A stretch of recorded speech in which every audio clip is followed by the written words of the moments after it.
Sell with Integrity Part 1. In this video, I'm going to show you how basically the industry and the landscape for salespeople is changing. And if you are in sales right now, it's time that we all start doing better. If content marketing has changed where there's no such thing as gatekeeping anymore, you have to give all your strategies away for you to be able to build brand loyalty, thought leadership, authority, then the sales process also needs to change because up till now, everything I've learned about sales has been sell the dream, sell based off emotions, make it rationalize it with logic, um, all these different things. And the problem that I have realized is that yes, it does work. It does take a little bit more effort, but it also attracts the lowest quality type of client. So I've been testing over the last couple of weeks different sales strategies, and that was just my main goal was not to get the most sales in. My main goal was just to discover how can I do this in a way better way without having to feel icky like you're pushing people into buying from you or manipulating people into the sale. And although I've never resonated with that, which is large part of the reasons why I don't like doing sales calls, I have been testing different tactics, and I'm not just saying this as a hater of sales. I actually love the whole learning about the sales process. I've invested thousands of dollars into learning sales from top coaches. So it's something that I know that I've always struggled with, but I realize why. It's because I never resonated with pushing people into a sale. So in this video, I'm going to show you the old process of how sales are typically done. Tomorrow, I'm going to show you my process. And the day after, I'm going to show you my actual script. And the whole purpose of this three-part series is just to show you that it's okay to test things and it's okay to try things because you never know how it's going to perform for you. And this whole experience, if all it's done, it has generated more revenue, it has generated more brand loyalty, and it has really just given me permission to try things without being afraid of what if they don't buy? What if I give too much on the call, right? What if this isn't a sale? What if I have to handle objections? I'm going to show you all of that in the next 3 days. So today I'm just going to start by breaking down the old process. Oh, and by the way, I'm sharing this as I tried and tested these different things. This exact process, the new process, the one that I'm about to share with you today, it generated about $19,875.50 in the last week. So I think there's something there, right? Um, I'll share exactly how that I did that. So the first thing in the traditional and the old model, right? Let's just call this old. In the old model, and for the purpose of this video, essentially what you're doing in the old model, you're selling the dream. And that's what people tell you. Whether they tell you like straight up or they tell you through the script, that's exactly what you're doing. Because usually what you're doing when you're selling the dream, you're trying to find out what is their overall purpose, what is their life goal, what is the thing that actually gives them like intrinsic motivation. So at the end of the sales call, you can use it against them. So if their end goal is like, oh, I want to retire my parents, then when you're pitching your like cold email marketing service, you're like, oh yeah, so you should definitely buy my cold email because it's going to help you retire your parents.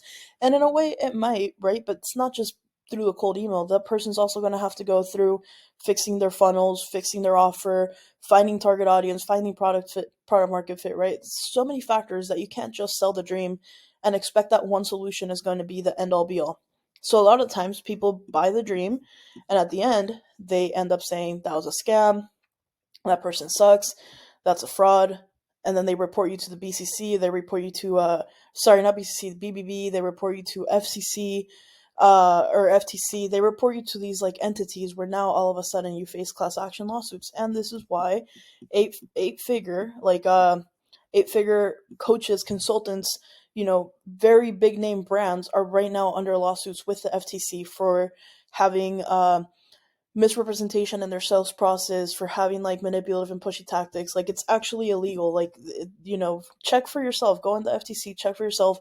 You're going to see that a lot of big name coaches, especially people are selling like masterminds and people are selling like coaching alone, they're getting in a lot of trouble because of the way that they're presenting their offer and guiding people through the sales process.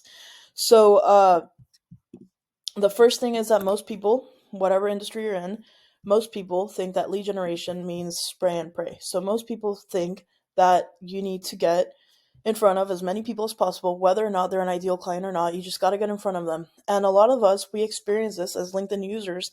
We get these DMs, we get these AI looking profiles saying, hey, we can do AI cold powered, lead generation for you. We can do, automate your appointment setting. We can do your, or I guess, sorry, automate your lead generation. We can we can, sell you financial services. We can sell you like life insurance, all these different things that we keep getting blasted on LinkedIn.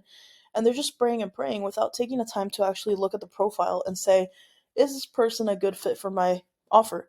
And if you just thought for a second if the person was a good fit, you would spend less time spraying and praying and then damaging your brand and your reputation. Because at the end of the day, all you have is your brand, your name, right? So all you have is your reputation. So, and that is far more expensive to ever fix and get back. So if there's anything you can guard, or if there's anything that you take away from this video, the whole purpose is to figure out also not just how to make more sales, but how to guard your reputation and increase brand loyalty. All right, so next thing. Um, so number one, yeah, people do spray and pray for lead generation. Now, number two, for appointment settings, people normally do. I'm gonna share some things. People do DMs.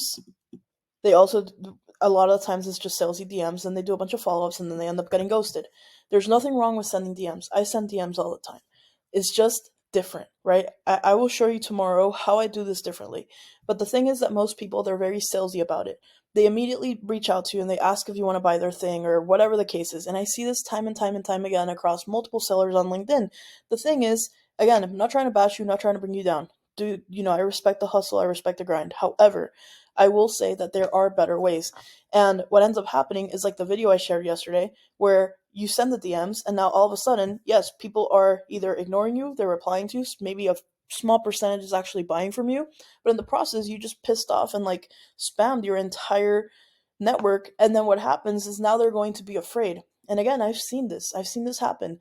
They're going to be afraid to reach back out to you for more value, so for more relationship building, for more support, because they already associate you with, oh, I don't want to reach out to you because you're just going to sell me your thing.